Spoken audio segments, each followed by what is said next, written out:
2015년 한 해도 이제 며칠 남지 않았습니다. 돌이켜보면 지난 1년 주택시장은 거래를 수반하며 가격 오름세가 이어지는 등 모처럼 화랑장을 연출했는데요.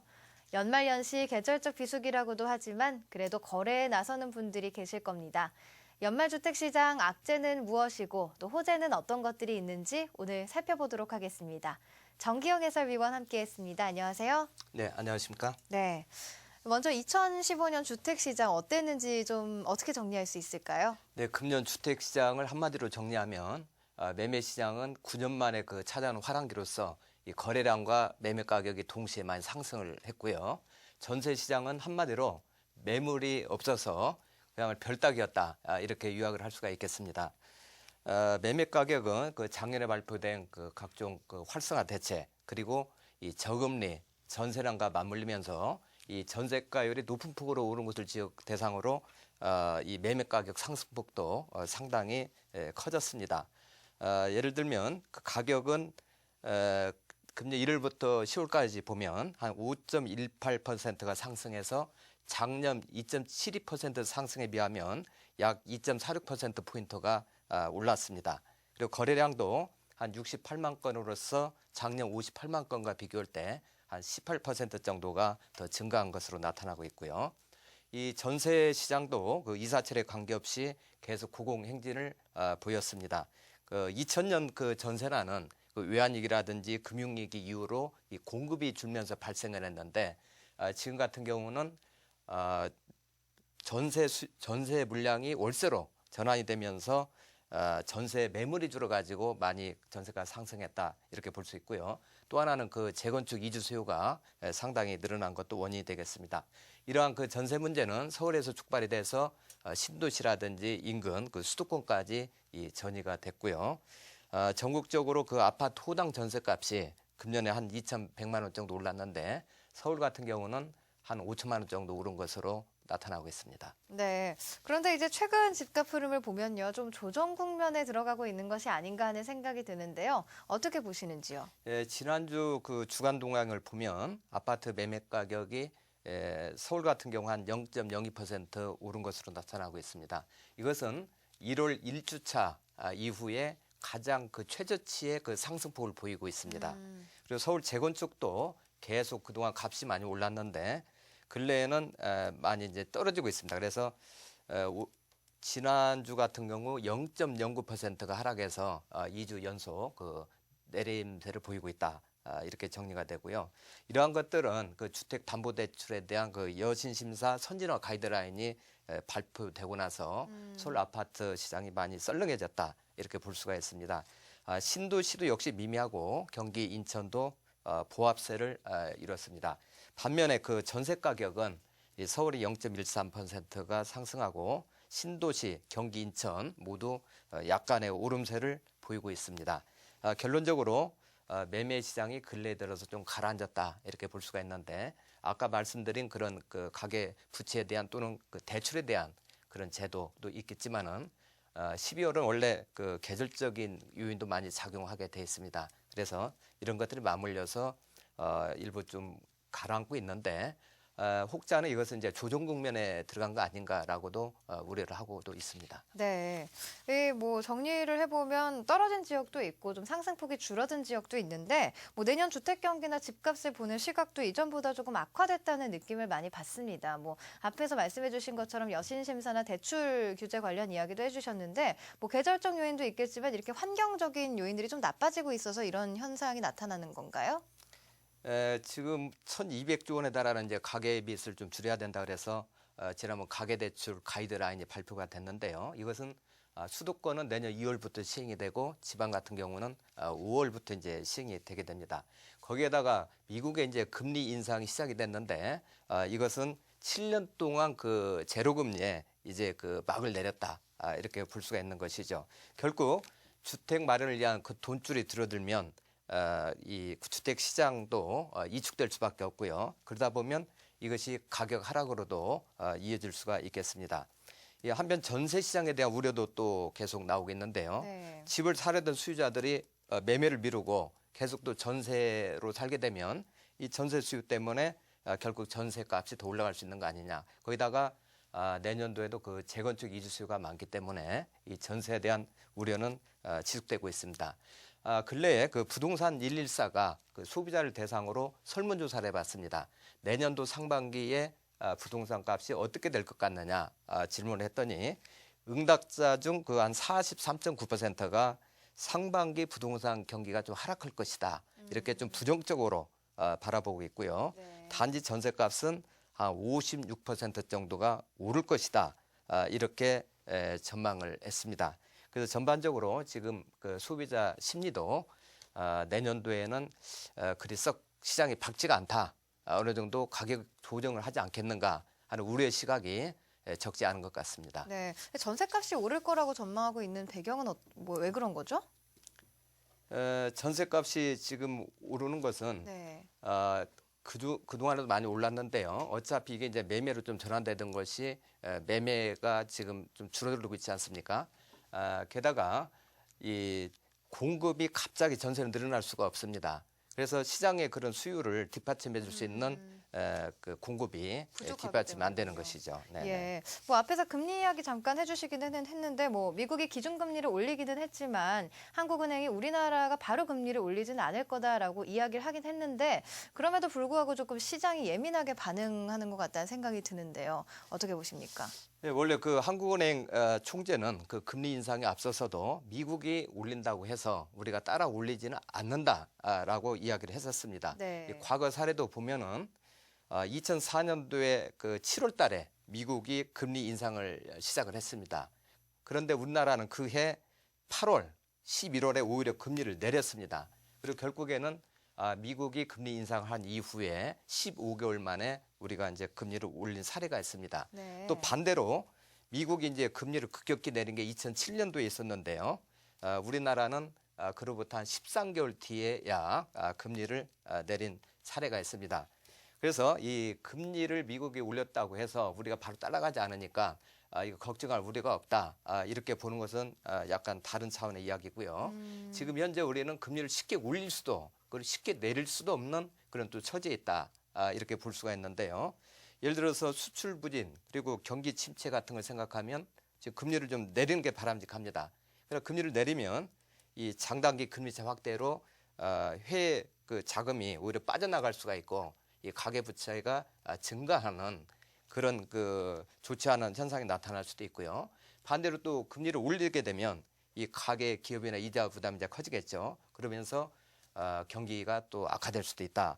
이런 우려가 있는 겁니다. 그런데 무엇보다 이 한국은행에서는 바로 올리지 않더라도 시중은행 금리는 오를 가능성이 있다라는 겁니다. 예. 그래서 단기 정책 금리는 미국하고 달리 가더라도 장기적으로는 같이 움직일 수밖에 없다. 이미 지난 10월 초에 그 시중금리가 상승을 하기 시작했습니다.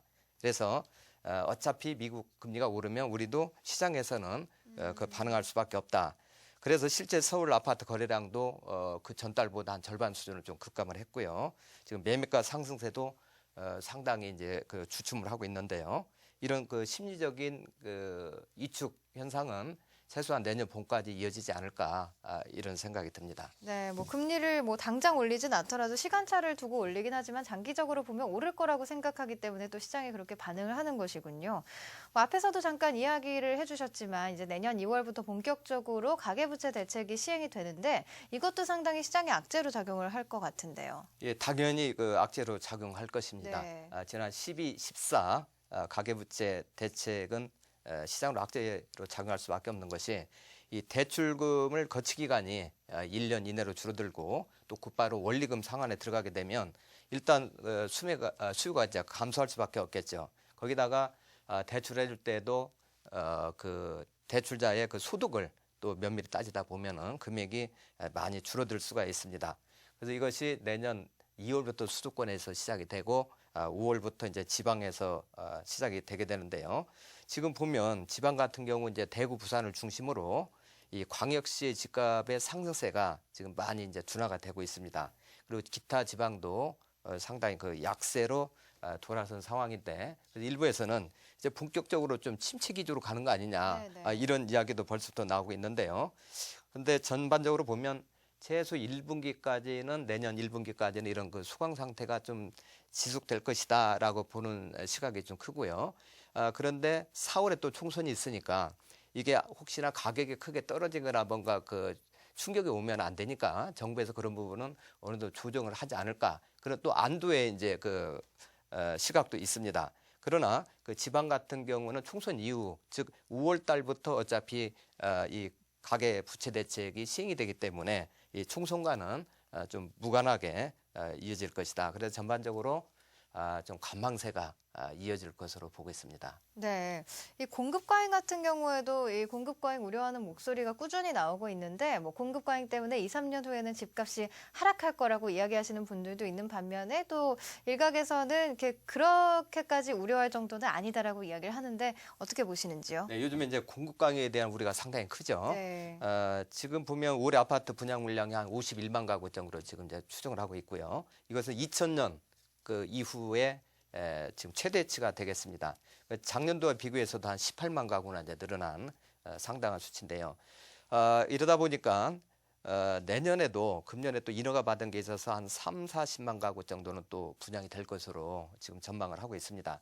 그런데 지난번 그 강호인 국토교통부 장관이 취임하자마자 이런 그 공급 과잉에 대해서 우려의 목소리를 내놨습니다. 그래서 좀 방관하기 어렵다 이렇게 표현하셨는데 이것은 그 동안의 그 부동산 그 부양 정책에 이제 종말을 보이고 있다.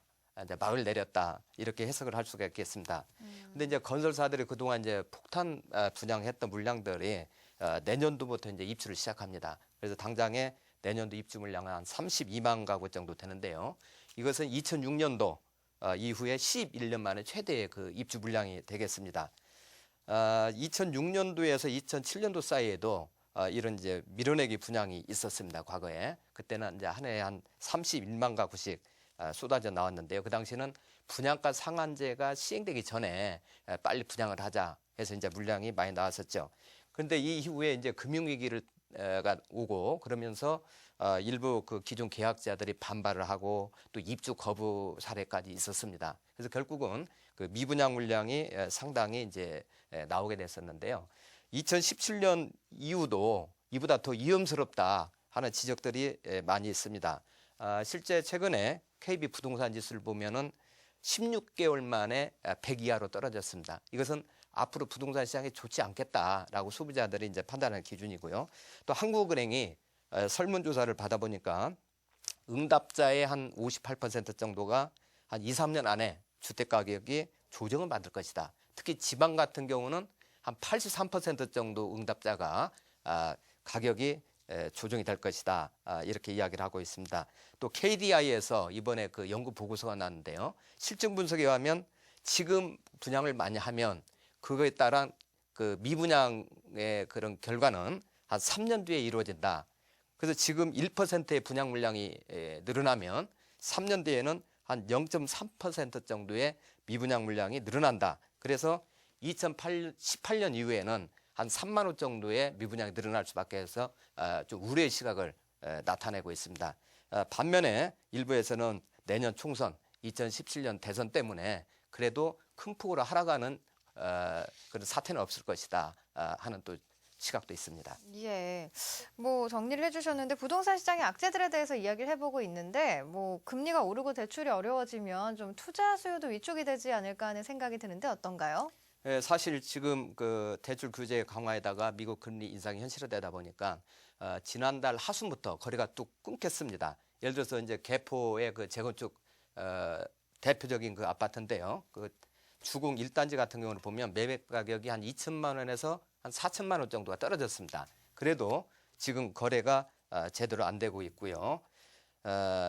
그 외에도 그 재건축 같은 경우는 3 내지 5년씩 거치 기간을 두고 이자만 내다가 시세 차익이 발생하면 또 파는 게 일반적이었는데 금리가 인상되고 대출이 제대로 안 되면 재건축 시장이 죽을 수밖에 없는 것입니다. 이러한 현상은 지금 강북이라든지 신도시까지도 역시 이어져서 상당히 시장이 좀 썰렁해졌다 이렇게 볼 수가 있겠습니다. 네, 뭐 예고된 악재는 더 이상 악재가 아니라는 말처럼 뭐 악재가 예고되었기 때문에 좀 준비할 수 있지도 않나 하는 생각이 들기도 하는데 뭐 집 사는 걸 잠시 보류하는 게 좋을까요? 아니면 사는 게 좋겠습니까? 결론적으로 지금까지 시장이 상당히 불투명하고 약간 좋지 않은 방향으로 흘러가기 때문에 일단은 그 관망을 할 필요가 있다라고 결론적으로 말씀드리고 싶습니다. 네. 그리고 이제 이러한 것들은 이제 소비자 심리가 종합돼서 시장에 나타나는 것이기 때문에 지금 그 설문조사 결과처럼 별로 반응이 좋지 않거든요. 그러면 시장이 썩 좋아질 일은 없다, 당분간. 그래서 원래는 이제 가격이 내년 봄 이사철 수요가 시장에는 내년 1월 달에서 3월 달에 반영이 돼서 가격이 오르게 돼 있습니다. 그래서 내년 1월에서 3월 시장을 이렇게 주시를 하면서 과연 살까 말까를 다시 한번 판단하면 좋겠고요. 특히나 이제 많이 폭등하거나 폭락하는 사태는 없으니까 실수요자라면은 수익과 비용의 관점에서 내가 이자를 얼마 내는데 대출에 따라서 그다음에 또 월세는 얼마 내는지 이런 거 비교해서 판단하시는 게 현명하리라고 생각이 됩니다. 네, 고맙습니다. 정기영 해설위원과 이야기 나눠봤습니다. 고맙습니다.